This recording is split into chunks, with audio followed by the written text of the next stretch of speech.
Hello, confidants, my confidants. Welcome back to another episode of Confidently Insecure, the podcast where we are absolutely sure we don't know everything. It's a learning podcast, okay? We're here to learn. We're able to admit when we don't know something. And that's exactly what this episode is all about. I'm so excited to introduce you to our guest. I've been following this woman for a couple of years now. I saw her speak at an event down in Venice Beach, which, confidants, if you don't know, Venice Beach in California is like the epicenter of wellness and good feelings and femininity and macrame and plants. And after I heard this person speak, I just felt like I had one of those mind-blowing emojis, you know, where the head's popping off the top, and it really changed the way I live. So I'd love to introduce you guys to Candace Burch, this week's guest. Thank you so much for coming on. Well, thank you so much for having me. Absolutely. You are a hormone health educator, which, what does that mean?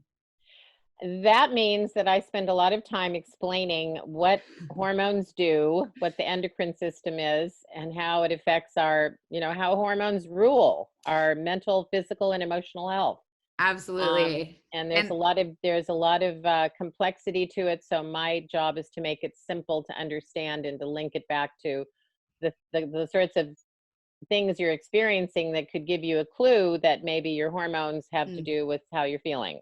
I put a big bolded note at the top of my interview questions that said, I just want to thank you for completely dedicating your life and career to answering other people's health questions, and specifically women's health questions that are often ignored by doctors, that are often, it's an oversight that we're not taught about. And it's something that truly I have seen firsthand change people's lives. So that was just like my first overarching comment, was to say thank you, because you are doing something that I think so many people freaking need.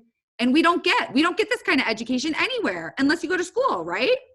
Well, I don't even know that it's that available in school. In medical school, it's certainly not available because there are statistics showing that doctors, third-year medical students, are not feeling prepared to deal with women's reproductive issues, not coming out of school feeling like they can answer all those questions. And, we have a few defaults that are always provided to women when they have those questions: birth control pills and antidepressants, and off you go. That's me. So there's that's changing though. And I've been in this field for now 20 years and getting on to 20 years.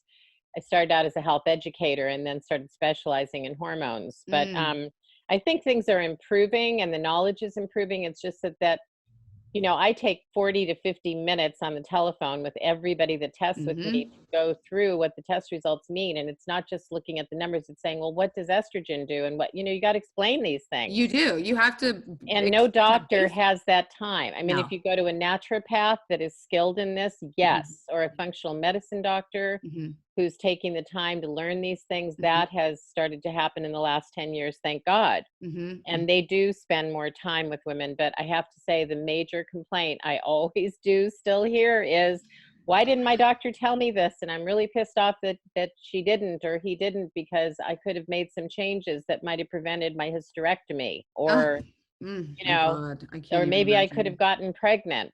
There's just a lot of regrets that people have because they didn't get the information that they needed at the time they needed it.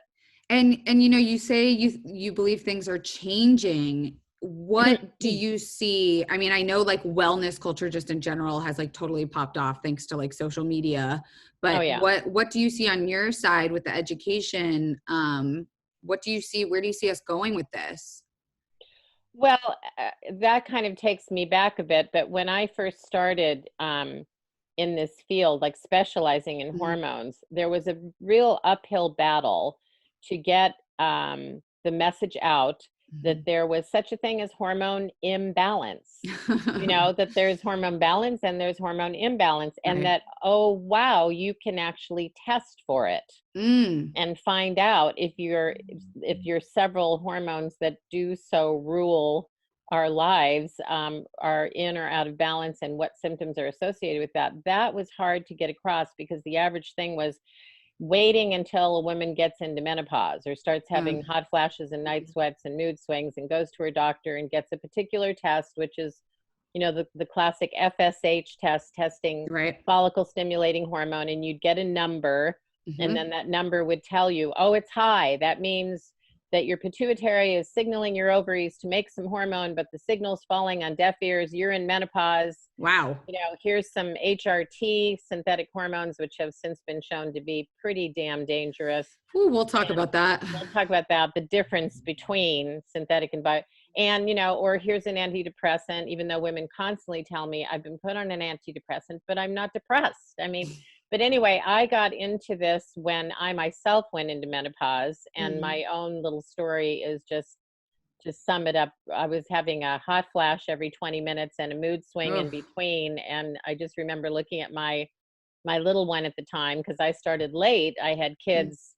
Yeah, you have daughters. I have two daughters, and they were 6 and 9. Wow. And I was 48 years old, so people can figure out how old I am. But I was an older mom, which is typical for the baby boomer generation. And here I am at 48 with a 6-year-old who's looking at me with tears in her eyes because she's scared of me. Right. Because I'm having these mood swings and these eruptions of anger and sweating and not being able to sleep at night with my night sweats. And I just realized, oh my God, you know, I've been a health educator for all these years, teaching people how to eat right and how to prevent disease and, you know, what matters so much. And I can't even cope with my own stuff.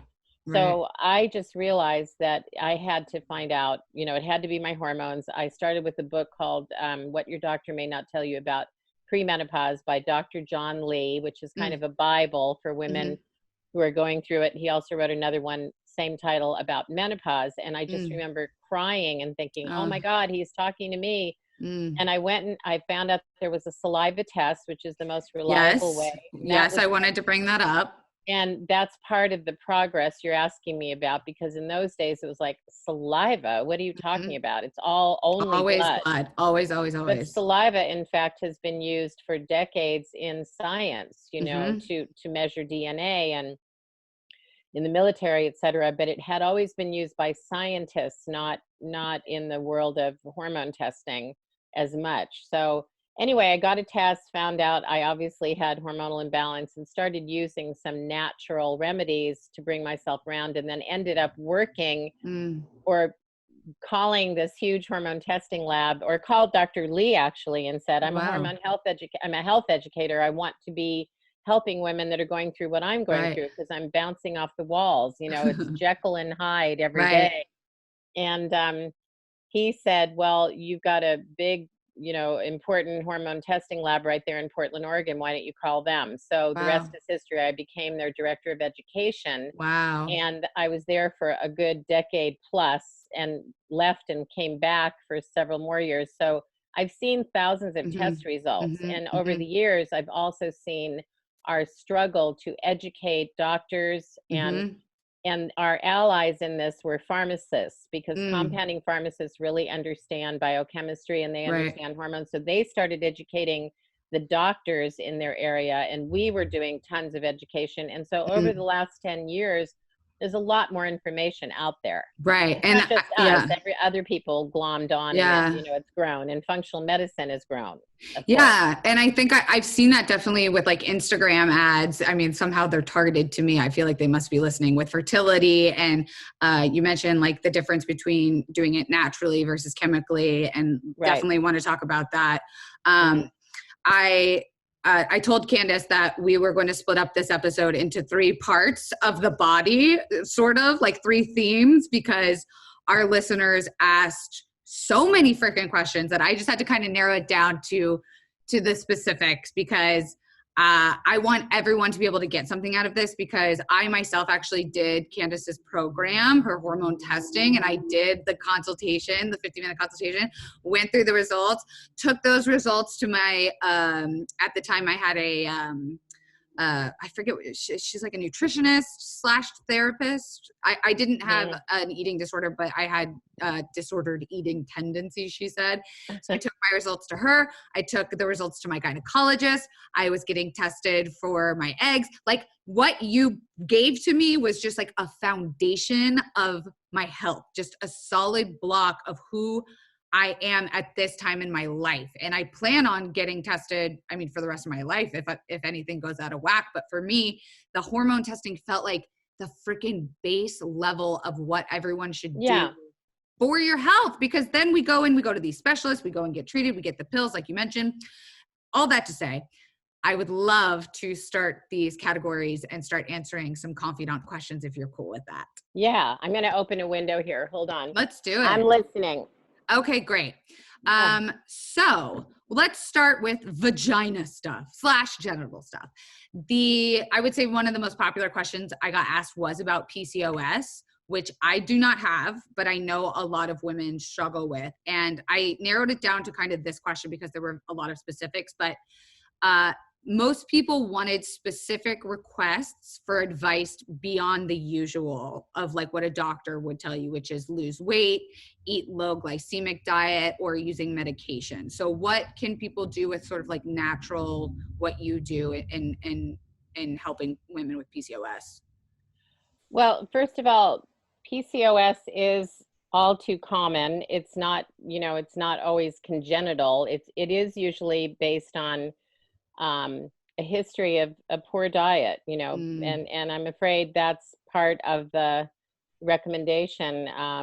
But you see, what's interesting is when we test, we look at levels. We look at levels. Testosterone and DHEA are what we call androgens. So DHEA is the hormone that is the most abundant in the body.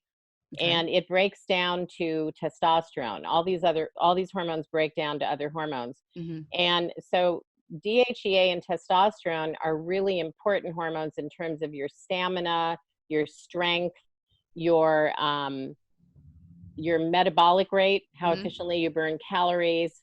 And of course, bone density, there are anabolic hormones that build these things. And of course, your drive, your sex drive, your competitive drive, even your enthusiasm for life. Do you feel sort of meh, or are you excited about the things you're usually excited about?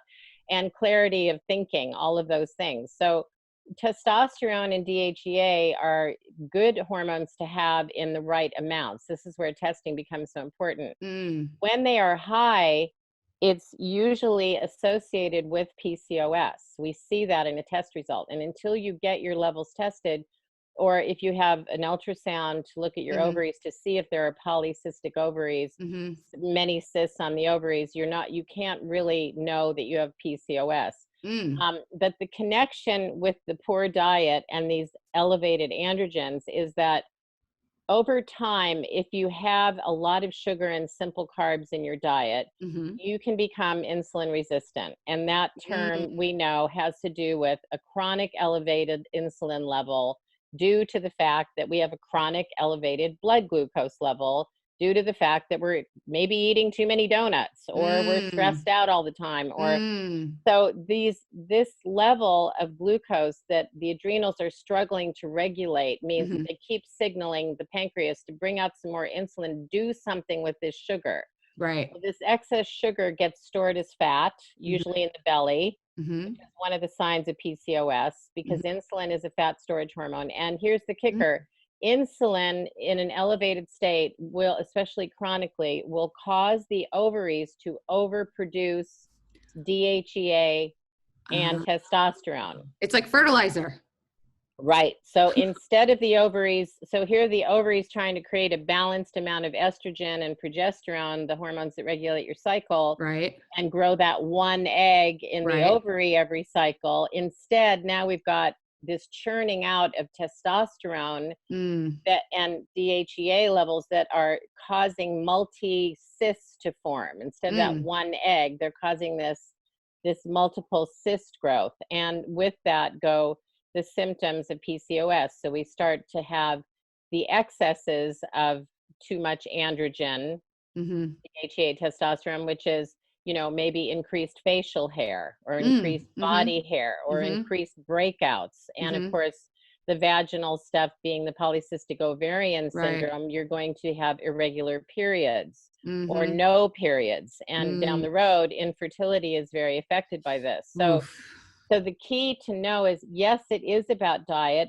There are, if you have a history of junk food dieting, a lot of people admit to me that, they have eaten that way, or even people who are very plant-based and vegan, but don't know how to combine proteins properly, who will say, my go-to really is carbs. That can exacerbate, that can be the problem. So even though it's boring to be told, yeah, you got to watch these things, it really is absolutely important to keep insulin levels from spiking. So that gets into, low glycemic, more fiber, lots of water.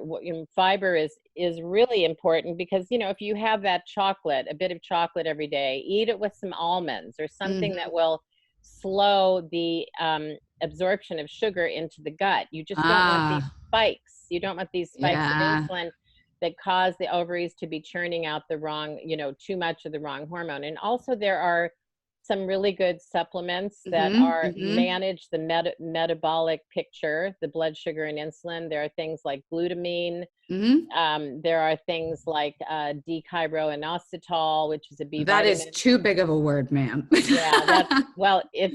a type of B vitamin. There are several. When I don't diagnose PCOS, although people will indicate if they know they have it or they think they have it, but we do have a symptom checklist people are checking off. And if I see, weight gain around the waist, acne, skin problems, excess facial hair, hair loss from the top of the scalp, irregular periods, I'm going to be looking at, let's see what's going on with those androgen levels, the DHEA. And I think that's what also is great about your program is that you don't just go like, here's what's wrong with you. You have a plan of what can help, and you really dive into specific needs for each person based off of their testing. And I had at the end sort of in this like testing section about supplements, but I think there's a lot of controversy around supplements, and like people are like, they don't even work, vitamins, they don't even absorb. But I wanted to say that I have done the UCLA program. I flew to UPenn like a month ago for my chronic pain. I did the Amen Center for neuroplasticity testing.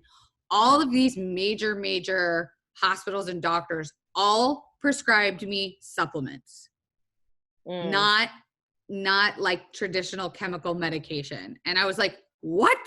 And I think that there's a lot of controversy about people like buying supplements off Amazon. Is it even doing anything? What do you say to those people who are like, I don't know, naysayers of vitamins and supplements? Well, you can take all the supplements in the world, but they're not going to work if your lifestyle is also creating imbalances just because you're not sleeping or because you have chronic pain or for whatever reason over the last 2 years of your life, there are unresolved issues that are causing, underperforming adrenals, lowering of progesterone, a lack of ovulation, all of these things that there are many things that cause different, maladjustments in the normal scheme of things that exacerbate these imbalances and these problems. And you have to think of, herbs and supplements are part of the picture, and we have to think of them as sort of food, nutrient, creating a nutrient dense environment.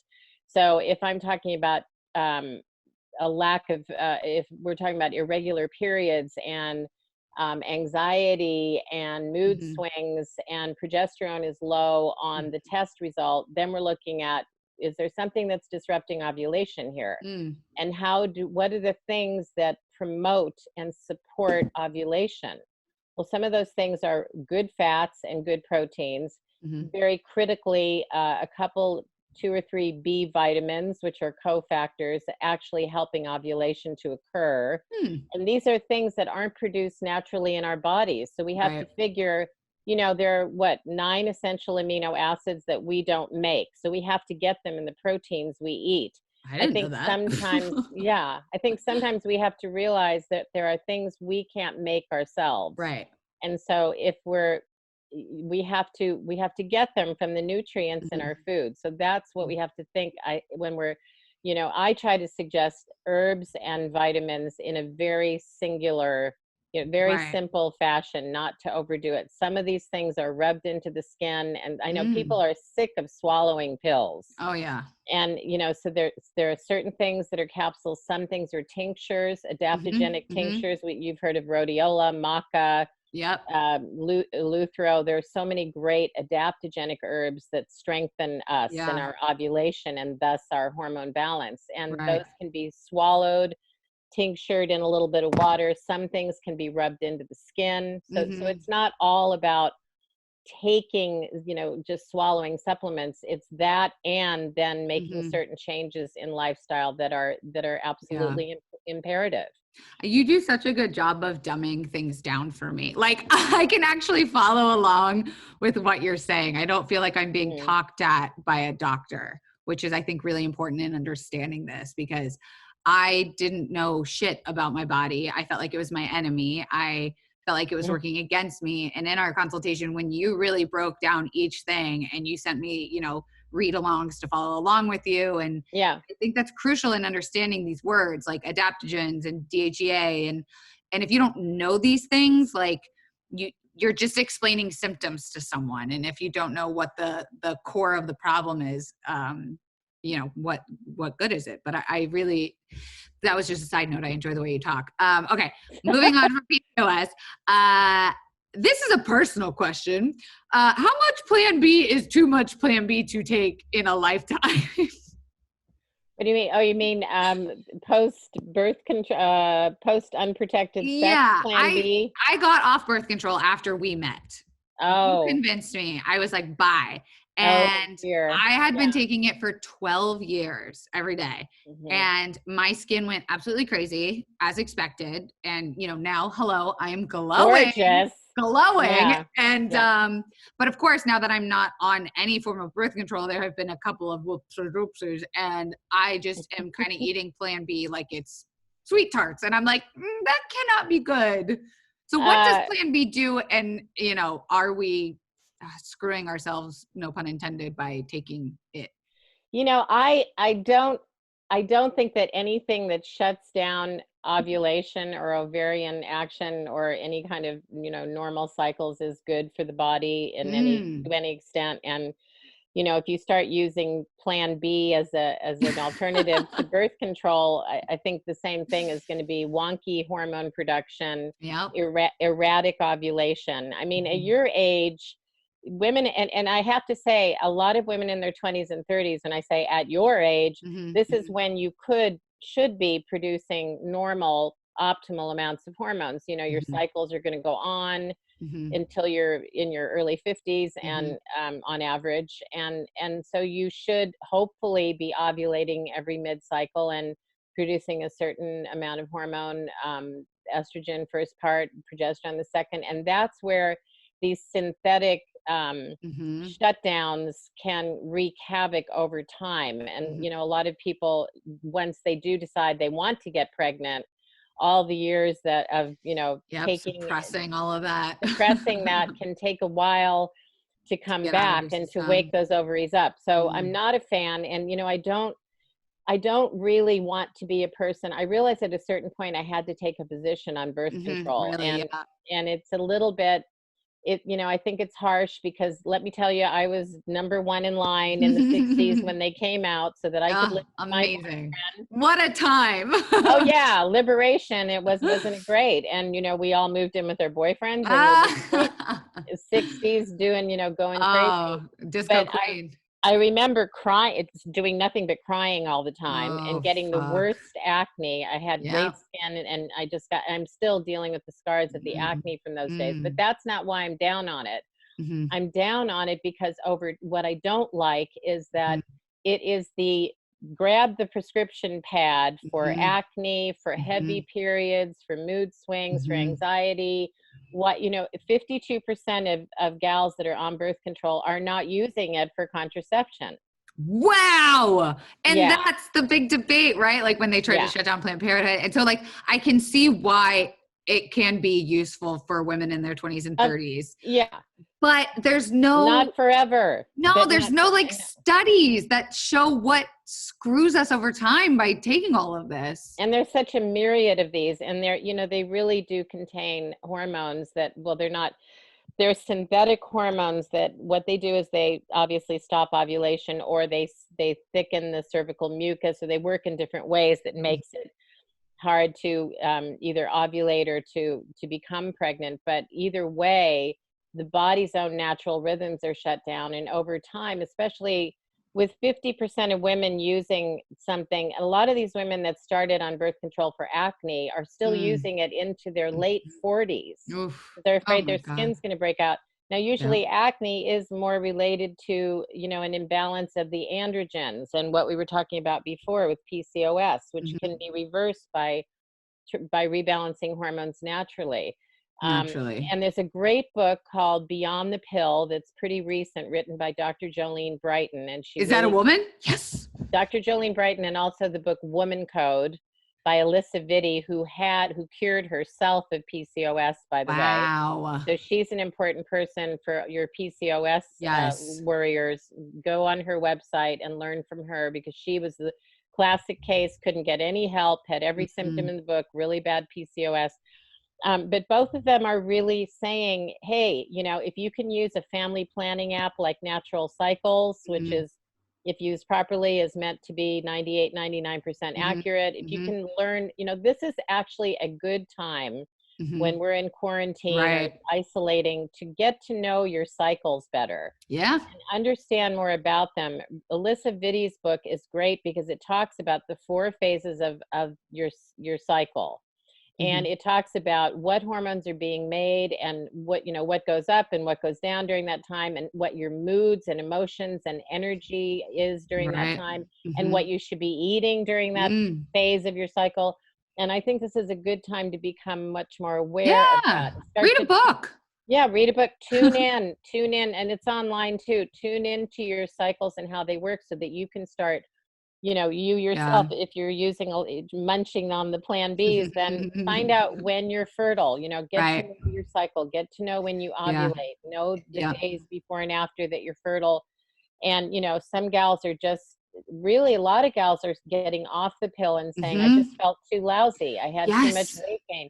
And then also these symptoms that come after getting off the pill, they will resolve, but people panic and say, I'm getting back on it because my skin's breaking out again. Exactly. I had to go through a year of detox probably until I got to a clear skin phase. My cycles were back to normal. My mood swings were back to normal. And every doctor I went to, every dermatologist I went to, we made a BuzzFeed video about it. I'll link it below. I probably went to 5 dermatologists who all told me, get back on the pill after trying everything, after trying all the creams, all the pills, all the acne medications. And they said, get back on the pill. And I waited a year, and I still get some stuff, but I had to wait it out. And so maybe that's something to say for listeners is like, don't freak out, because shit's going to happen. I had fibroids pop up. I had like other little things, but I was lucky because that's when I met you. And I was able to follow the plan. And I think I was able to suppress a lot of the symptoms of coming off of birth control with these supplements. And also that you're, and it isn't just supplements. Again, it's also detoxing, probably changing your diet, getting I got sober.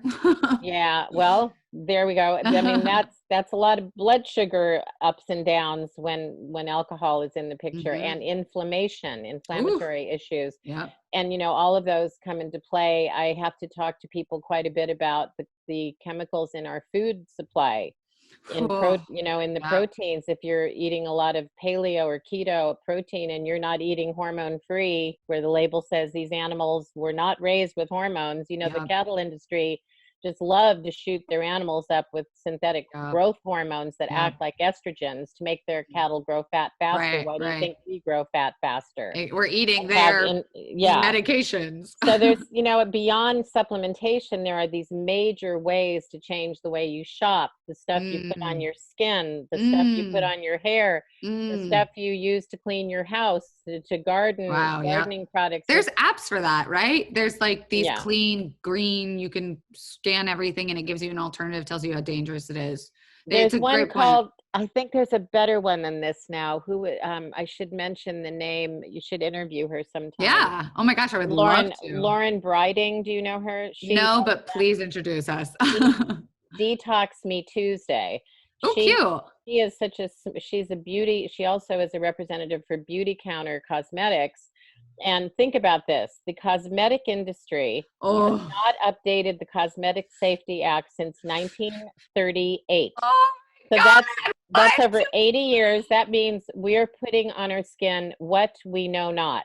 Oh They do not have to report what's in their product. We don't know what's going into our skin, the most absorptive, largest organ for absorbing everything. Mm-hmm. And, and it's like Beauty Counter's owner is she's up on Capitol Hill lobbying for another campaign safety. Well, let me ask you that, because on Sephora, I saw yesterday that there's an option, like when it's like, what are you looking for? And you can choose between, it says like green or whatever the option. Yeah. If they're falling under green, are they more regulated? Is it like food, or are we just kind of screwed across the board? Well, that's a vexed question, because there are so many, like with organic, there are so many labels that say I'm natural, I'm organic. And I'm green. I'm green packaging. So I'm not quite sure about Sephora's. I would think their intent is right, and they're probably competing with places like Beauty Counter. But the app you were talking about, there's something called the Environmental Working Group, EWG.org. They are brilliant, and they have a program called Skin Deep. You can go online and see all the products that you would buy, put in a product and then see its toxic level. Right. There's also something called Think Dirty, but it's Lauren. That's what I think that's one that I'm Lauren was telling me there's a better app than that, where you're actually we love it. Shopping, and it's giving you choices. Amazon needs to buy that company. Yeah. Put it as a tab on their website. Interesting. But the simple equation is, if you see words on the back of a product that you can't pronounce that are ridiculously filled with X, Y's, and Z's, and words like sulfates and parabens and PCBs and hydroquinone, chlorine, Jesus, get it. Just get things that sound natural, that don't have more than 5 ingredients or just really fragrances. These are all the things we talk about besides supplementation. It's like, what do you need to avoid? Yes. To help your body maintain this balance. And I think this COVID-19, interestingly, I see, we're talking immune system now. We're talking about wanting to have a strong immune system. Hormonal imbalances deplete our immune system, particularly adrenal imbalances. Yeah, that's a big one. I see a lot of people that are young that aren't producing the right component or complement of hormones, and their adrenals are really low. I mean, a lot of people think, oh, my cortisol levels must be so high, I'm so stressed and anxious, and that's what you would think. But over time, and anxiety and stress that doesn't get resolved, or that gets exacerbated by, lots of bad habits, like being on your computer late at night, or whatever it is that interferes with melatonin, you can get into a situation where you're just really, really toxic. And let's skip the middle and go to the head, because you were talking a little bit about anxiety disorder, and I want to skip to the top of the body, which is the brain, the mood, the face. Can you talk a little bit, you dove in a little bit with this cortisol conversation. How do hormones play a part with anxiety and depression disorders? Well, that's where I'm seeing, a lot of, as I was saying, many people think their cortisol levels. Cortisol is the hormone made by the adrenals to monitor blood glucose and insulin, our sleep-wake cycle, and our immune system. And they have a huge job to play. So that cortisol is trying to moderate the amount of blood sugar that comes in all day long to give us energy, to get out of bed in the morning feeling great, rested, ready for our day, to be able to, they call cortisol the big master stress responder. But stress is really responding to anything. If you stubbed your toe, if you got to get up early and go to work, if you commute, if somebody looks at you wrong, if you got a meeting with your boss, if you have financial worries, or too many weddings, too much, too many destination weddings. There's been a lot canceled. Yeah. I had four cancellations and 2 were in Europe. Yeah. Oh boy, you're missing out on that. Yeah. But I mean, in the body's wisdom, it doesn't know the difference between divorce or donuts, as I often say. I mean, that's an inflammatory diet, right? Divorce, death, moving, all these things are stressful only insofar as they evoke a physiologic response that says, hey, I'm working out now. I'm under stress. I need more hormone. I need my adrenals to be pumping out more blood sugar, to give me more energy, to burn more calories. And so it's this constant demand upon these little adrenal glands that sit on top of the kidneys, these little pyramid glands. And you have to think of them as these bellows. They're pumping, pumping, pumping for us all day long. Should be highest in the morning. Levels should be high in the morning. The diurnal curve, which is saliva, is the gold standard for measuring that. That's why we asked you to give us saliva morning, noon, evening, bedtime. We're tracking that adrenal curve. And if it's really low in the morning when it should be high. That's me. I was flat all the way across. Or flat line, so that you are pushing through your day. Or how about people that are low in the morning and high at night? Night now we can't get out of bed in the morning, but we want to run a marathon at night. We're tired but wired. And all of these situations create anxiety because this messes with the central nervous system. And that's what I want to mention, especially in this part, because we did get a lot of questions about mood disorders tied to hormone, is that we can't sit here. I don't study this. You can't sit here and give a overarching supplement or knowledge of what one thing everyone can take to make that better, because I would have assumed when I woke up that my cortisol was super high spiked. Like I assumed that I woke up with this feeling of dread and like, oh God, not another day. But I didn't realize that I actually start incredibly low. And that was that feeling of my body trying to push through the day. And I was making stress on myself. And so I think it's important to note that as much as, we can eat right, sleep right, exercise, give that basic advice, you don't know what your body needs until you test your hormones. And that's why I think doing something like, the package that you do with the saliva testing kit and then the consultation is so important, because my anxiety disorder is not going to look like the next person's anxiety disorder and the next and the next. And it's really like specializing to you and your needs. And I think that that's really important to note when talking about kind of this overarching like mood conversation. Yeah, I mean, it's if certain hormones are down, and hormones are like seesaws. When one is jacked up to high levels, others are made deficient. If, most of us who are running on empty, those of us who would be running on empty or constantly busy or just overbooked, overcommitted, overworked, over time, the adrenals do work for you and your levels will be higher, maybe high stress levels, cortisol levels at night where you can't sleep, which by the way is attached to overeating and hunger and weight gain. But also just not being able to get back to your, a stable mood, base level, like being, feeling like you're in the dumps or feeling jacked up with anxiety. And in the meantime, all these other hormones that are being drained because of the adrenal stress, like estrogen and progesterone, which are made with a regular cycle, can suffer mightily, especially progesterone, because the adrenals need progesterone to make cortisol. So if you've got a lot going on and you're also one of those people who's over exercising, that's another issue. That's a big one you work with. Yeah. A lot of stress women have is their belly fat and they hate it and they want to lose weight and they're working out. I work out all the time. Well, actually, those are the ones I often see with the low cortisol levels because they have whipped themselves to a point. Those cycling classes. Yeah, those spinning 5 times. Oh my God. Some of it's really bad. And I'm not saying don't do it, but I'm saying, balance it with low intensity. And if you know what your results look like, you can get a schedule that makes sense. Yeah. And part of that action plan isn't going to, it's going to be, let's take some adaptogenic herbs, the herbs that actually support adrenal strength.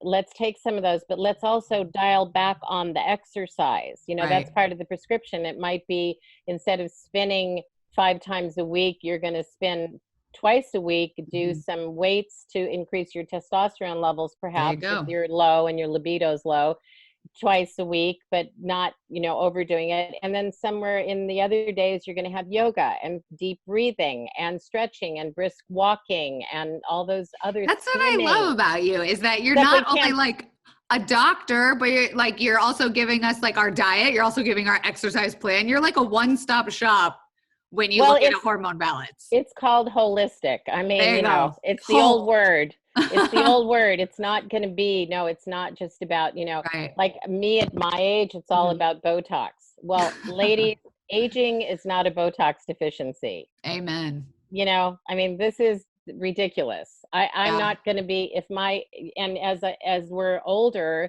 a lot of us do need to replenish with natural hormones. And some of you in your younger age also need to replenish a bit because you've been down for so long, or taxed, just burning the candle at both ends for so long that everything is kind of depleted. And I do think, I just noticed until now, everybody's crazy busy. Like being crazy busy is a great thing. It's not a great thing. Yeah.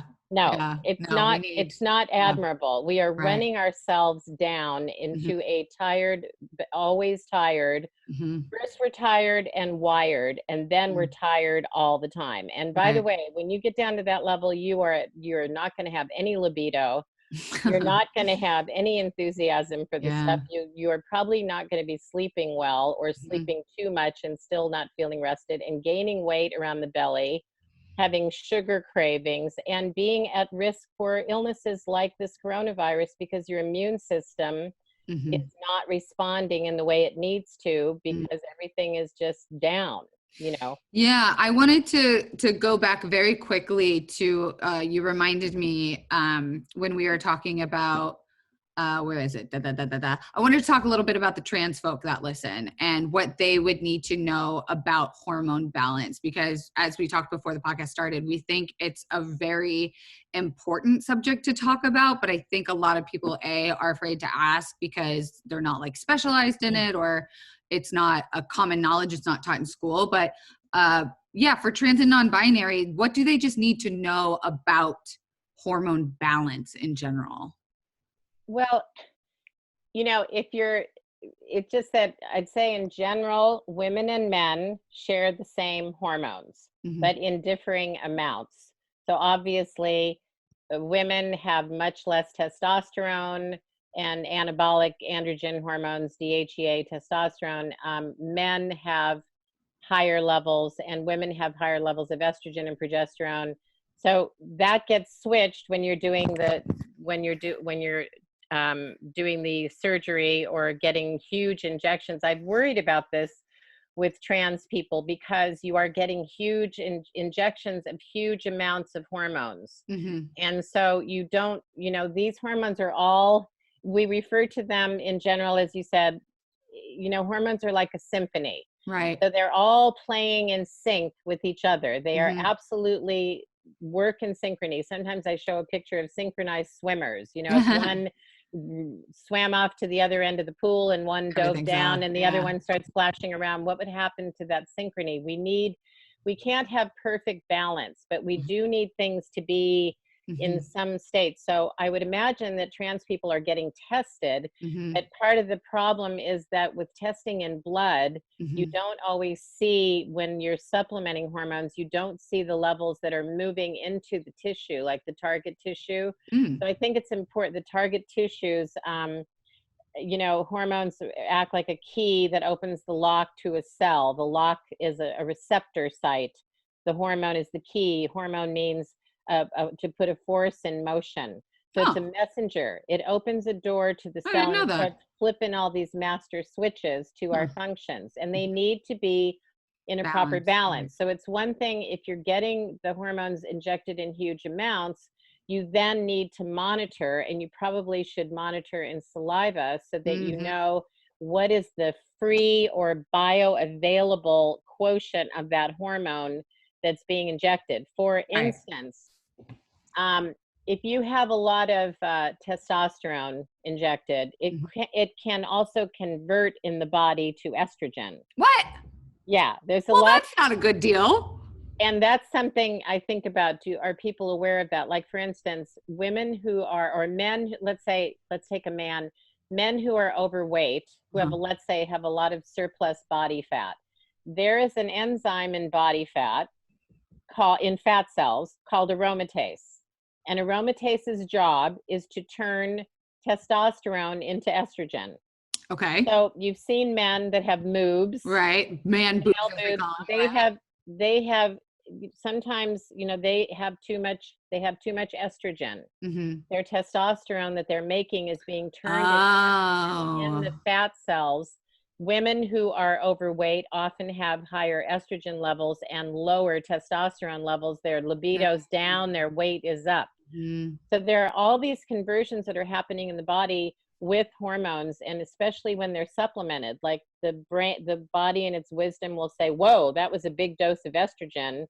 We're going to release some sex hormone binding globulin right now, which is a protein, to bind some of that up and take it out of circulation, because we don't want to have too much. Right. Your body's like fighting against it. Yeah. The body's always trying to balance these levels. So I think it's important for trans people to know that supplementing doesn't mean boom, straight on, you're directly getting the amount you need. It needs to be monitored. And it's going to have an effect on adrenal hormone levels, because those are big hits when you're getting supplementation that is that strong to actually create a gender change. And I just think it's really important to monitor, how are the adrenals dealing with this?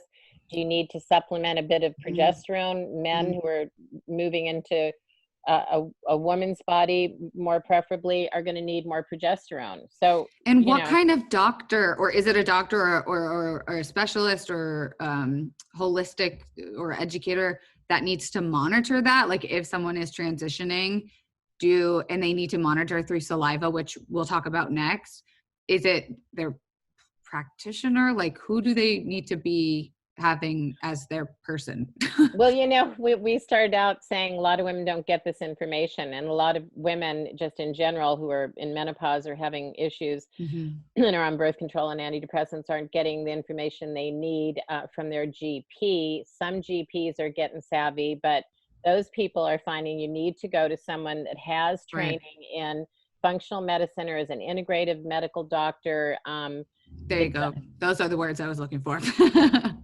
If your doctor's not hip to the, all these nuances of, I would hope they are, but for instance, I know a doctor in Portland, Kath Retzler, who is an ND, a naturopathic doctor who's very savvy and has many trans patients. So anyone that is good in hormones and tests hormones in saliva and is cognizant of the adrenal connection and the thyroid connection to hormones and hormone supplementation would be someone to work with. And you can go to ifm.org, Institute of Functional Medicine.org, to find doctors that are, that specialize in that. You are the best. Well, ifm.org are doctors that have been trained, not all of them, but they're, they're integrative functional medicine. The goal being, let's find out what's at the root problem here and get to the cause and rebalance naturally. So that's really good to know that you need to do your research too.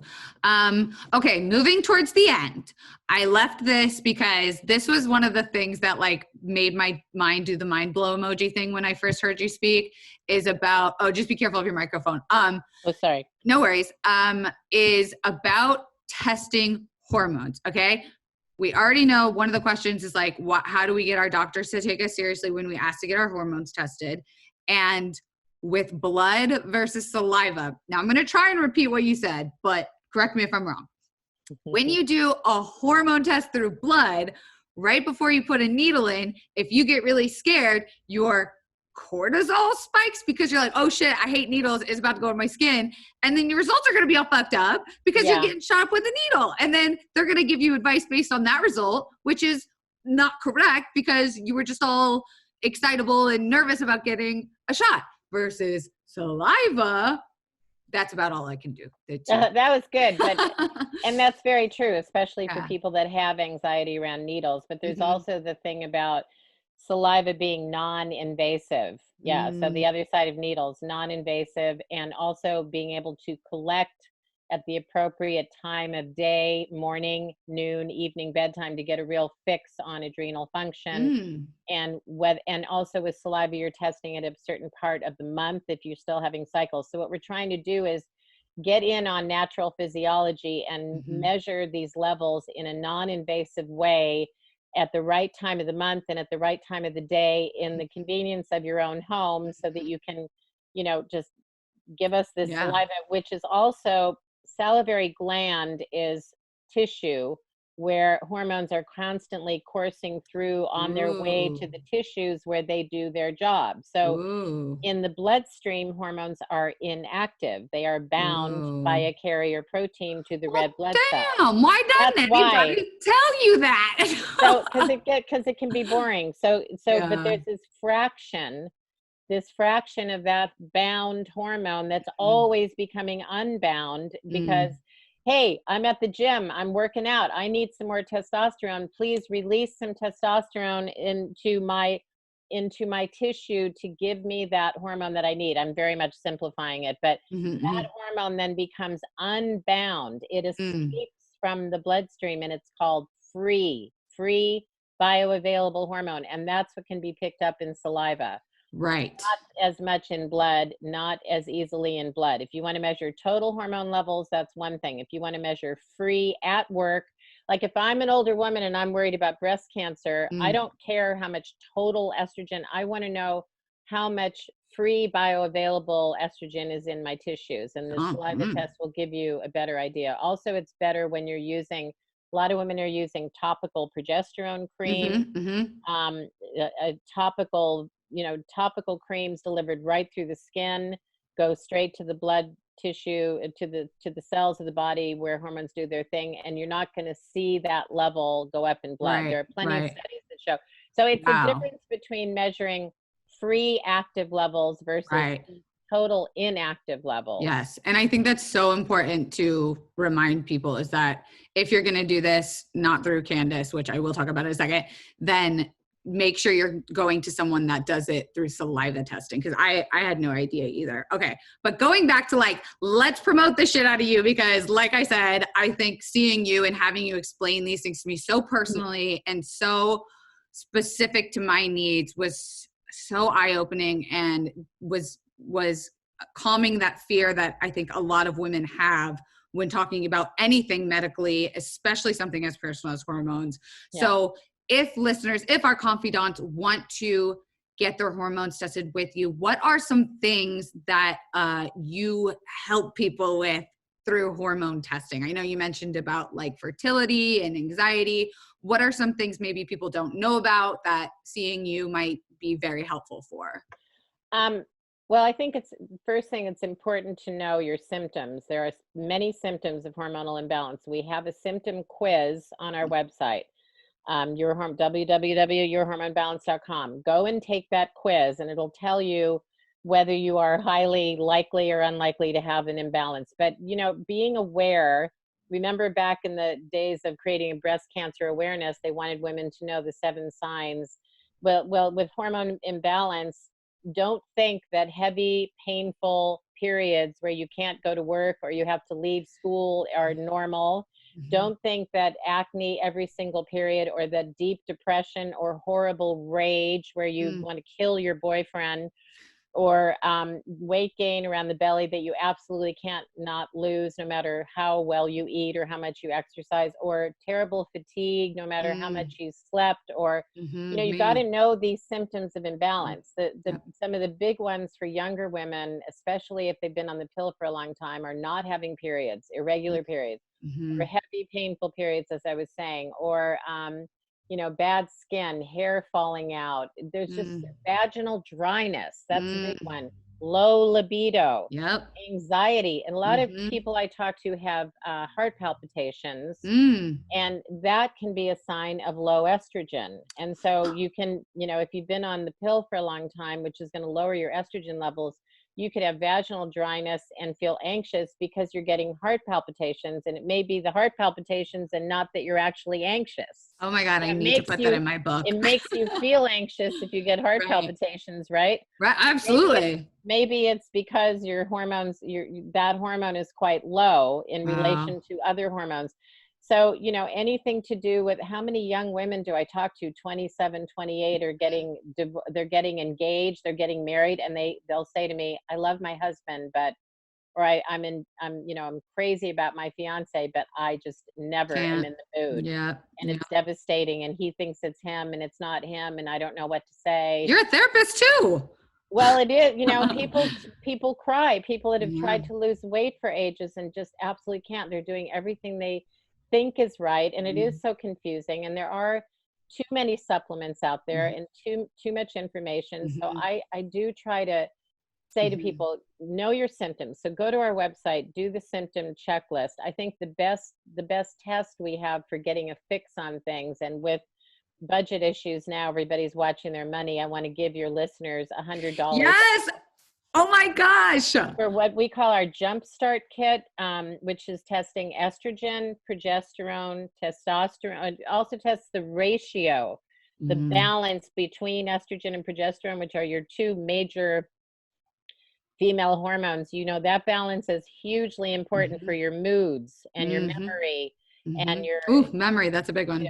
Yeah, that's another big one. And weight gain, huge connection. If you're estrogen dominant and you're gaining, you want to know. So we test those. Did I say DHEA, testosterone, and then of course the 4 adrenals, that cortisol curve, your morning, noon, evening, bedtime. We want to know, are you where you should be in the morning? Do you have a cortisol awakening response and you're getting out of bed ready for your day? Or are you you telling me, you know, I can't go to sleep at night and I can't wake up in the morning? So all of those things we can look at those levels, and we can correlate them with the symptoms that so we're identifying imbalances, we're correlating them with the symptoms that you are experiencing. And then we're trying to kind of hone in on what are those things that will help with those symptoms and that imbalance. What are the specific, you know, I could give you 10 things you could try, but we're trying to hone it down to 2 or 3, plus a whole lifestyle guide. And that's $100 off, you guys. And I know what code did we're going to do Kelsey, because I feel like just Kelsey, but I think you brought up a good point of, like, now in this time of quarantine, there's no better time to really get to know your body. I know people are tight with money, and coming out of this quarantine, I feel like a lot of people are taking this as sort of like a birth, right? Like, oh, I'm going to eat right and fitness and do all the things and write the novel I never wrote and during this time. And I feel like all of that pressure is so unnecessary, but doing the program with you, I would never promote or speak with someone that I didn't have a really positive personal experience with. And again, just knowledge is motherfucking power, ladies. Like knowing your body, and just, again, that consultation is so customized to you, and you were just a wealth and fountain of knowledge. And again, wrapping up, I wanted to just say thank you again, because your job, I don't know if you get told enough that your whole freaking life is dedicating to fixing the problems that, you know, traditional doctors ignore or overlook, and specifically for women, and I'm sure women of color, and yada, yada, yada. Praise be. But where can people find you if they want to talk to you, get tested, ask questions? I'm doing this because I can't sit on what I know. I learned so much over the years from so many of the experts that I was lucky enough to work with. And there's so much good information and science out there. I got to share it. You know, she's a whistleblower. I have to, I'm a whistleblower. So you can find me at, yourhormonebalance.com on the web, where you'll find that symptom checklist, which is free, and just go do that. That'll give you a beginning. Also, we're on Instagram, hashtag yourhormonebalance.com. And the Jumpstart is the test kit that I'm suggesting, but we also have a weight balance kit where you can talk not only to me, but we also, you talk to my daughter, Jess Sukan, who's the nutritional health coach. And she's helped a lot of people lose that hormonal weight with her sexy sugar cleanse. So she and I work together. But whatever you wanted, whatever kit you want to choose, we're going to hit all the bases, because these hormones, they are fundamental. It is amazing to me that we test for diet, we test our insulin, we test all these things, our thyroid. Thyroid issues are so often, they come afterwards. Let's check for underlying imbalances before we start worrying about, and you use that word base early on, Kelsey, and that's smart because that's what you're getting. Get a baseline now so that you can take steps while you got time to concentrate and focus and build some new habits and a new normal into your awareness, and then go forth when things, when we charge off again, being crazy busy, maybe we'll be a little, a little less crazy. Yeah, absolutely. And like I said, I take this now, I take my information to my other doctors and they're always super impressed and like to look over it and talk about it and stuff. So it's kind of like having a little, a little gift for your doctors too, that can help them. And, your a lot of them are, some of them may throw them in the wastebasket, and others are intensely interested because remember, your doctor is working for you. For you. If you want some answers, you get to have them. And there are plenty of doctors out there that are doing this now because, hey, this is information. It's news you can use. There's plenty of studies. Lots of science out there, not enough, but great European studies, and big pharma kind of runs the show. So it's hard to get funding on the big studies we need, but there are some huge studies that have shown. And don't forget physiology. What we're talking about is physiology. Mimicking Mother Nature. Like when we rebalance, we're trying to rebalance in the ways that our bodies recognize and know what to do with, Right, absolutely. So that's the game. That's the aim. Yeah, I think that is such a beautiful thing to end on. Candace Burch, you are such a wonderful guest. I could literally talk to you forever. We answered probably only half the questions, and I will tell you, confidants, she answers so many questions. Anytime I've emailed her, she emails me back. She knows it all. So check her out for sure. I don't. Yes. I'm learning. Okay, you're learning it. Right. This is the podcast where we're absolutely sure we don't know everything. Exactly right. Hormone educator specialist. Thank you so much. And you're more than welcome. I'm sure I'll talk to you on email and we'll link up soon. So thank you so much. Super. Thanks. All right. Bye. Bye.